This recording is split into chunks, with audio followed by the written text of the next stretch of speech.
Welcome back to the Ancestral Findings Podcast.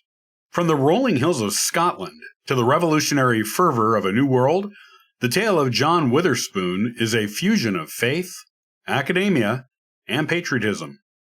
A journey that took him from the pulpit of Presbyterianism to the hallowed halls of Princeton and into the very heart of a nation's birth.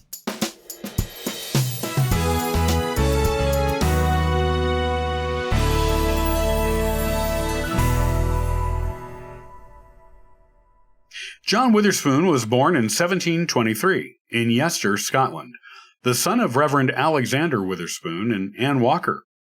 John attended the grammar school at Haddington and completed his higher education with a Master of Arts from the University of Edinburgh, which he obtained in 1739. After graduation, he stayed at the university to study divinity. John was awarded an honorary doctoral degree in divinity by the University of St. Andrews in 1764. John was a passionate Protestant. In his politics, he was a nationalist and a supporter of republicanism. Because of these beliefs, he went against most of his fellow Scots when he opposed the Jacobite uprising of 1745 to 1746, primarily because the Jacobites were Catholic. John was briefly imprisoned at Down Castle after the Jacobites won a victory at the Battle of Falkirk. Though the imprisonment was brief, it affected his health for decades afterward. After being released, John became a minister with the Church of Scotland, also known as the Presbyterian Church, preaching at Bath, Ayrshire from 1745 to 1758. While preaching there, John married Elizabeth Montgomery of Craigshouse. Together, John and Elizabeth had 10 children, 5 of whom survived past childhood. After leaving the church in Ayrshire, John went to the Lay Kirk in Paisley to be a preacher there. During his tenure there, he wrote 3 well-known works on the topic of theology, including the popular satire Ecclesiastical Characteristics in 1753.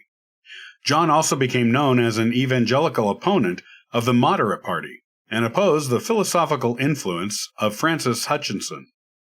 John's theological writings reflect this opposition.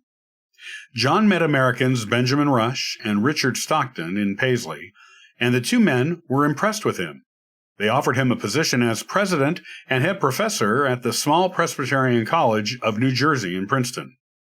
He initially turned it down in 1766, but later accepted the position and moved his family to New Jersey in 1768 to start their new life in the American colonies.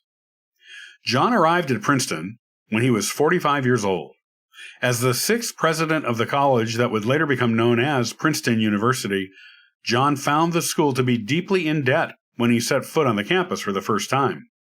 John also found the instruction there to be substandard, and the library did not meet the needs of the students at all. John set to work right away. One of the first things he did was to begin fundraising, both in New Jersey and in Scotland.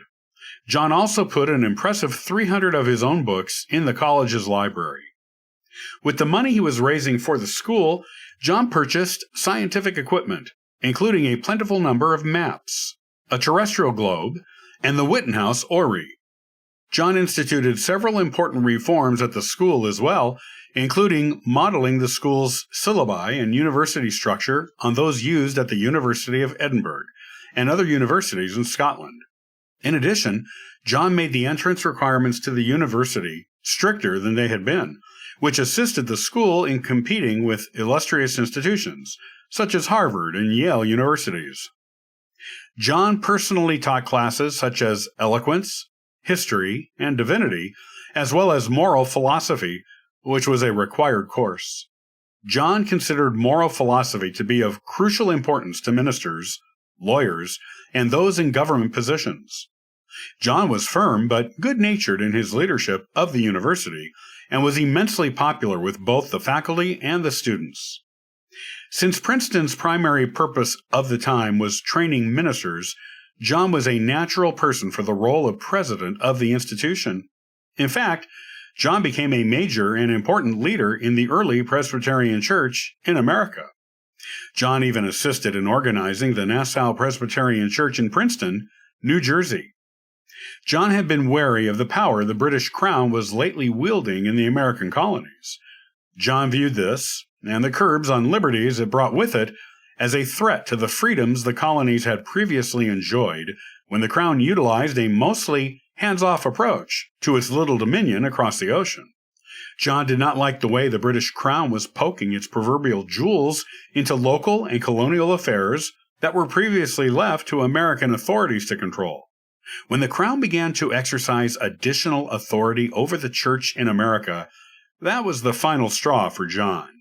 He became an ardent supporter of the American cause of independence.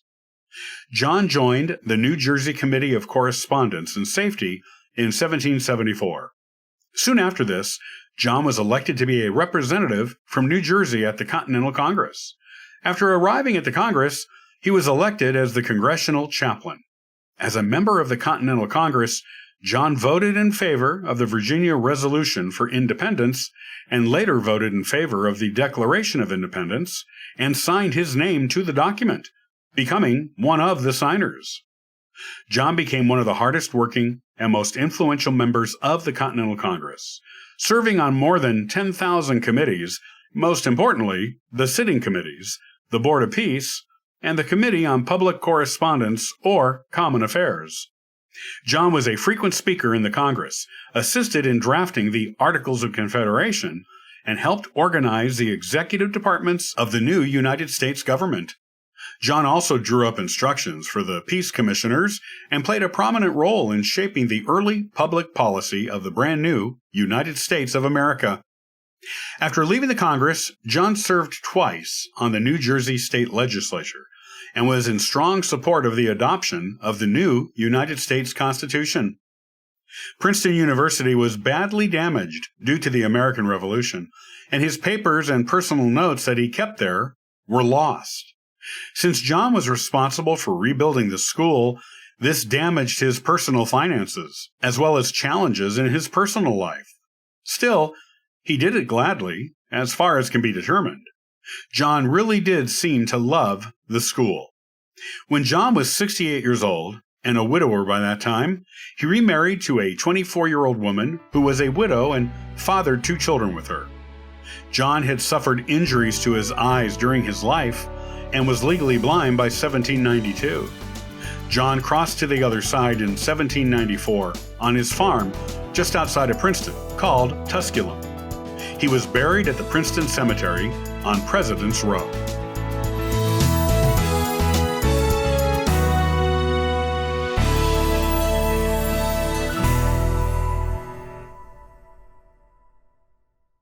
Thank you for joining us today on the Ancestral Findings Podcast. For additional resources and exclusive treats, visit ancestralfindings.com. You can grab a complimentary genealogy ebook, benefit from a free genealogy lookup, and even participate in our weekly historical postcard giveaway. It's a treasure trove for every family history enthusiast. Your support by listening to the podcast means the world to me. If you want to support us in more ways, consider supporting us on Patreon or PayPal. Every contribution aids in delivering valuable content and continuing our free genealogy lookup service. From all of us at Ancestral Findings, thank you for being an integral part of our family history community since 1995. Hey, I hope you have a wonderful day, and as always, happy searching.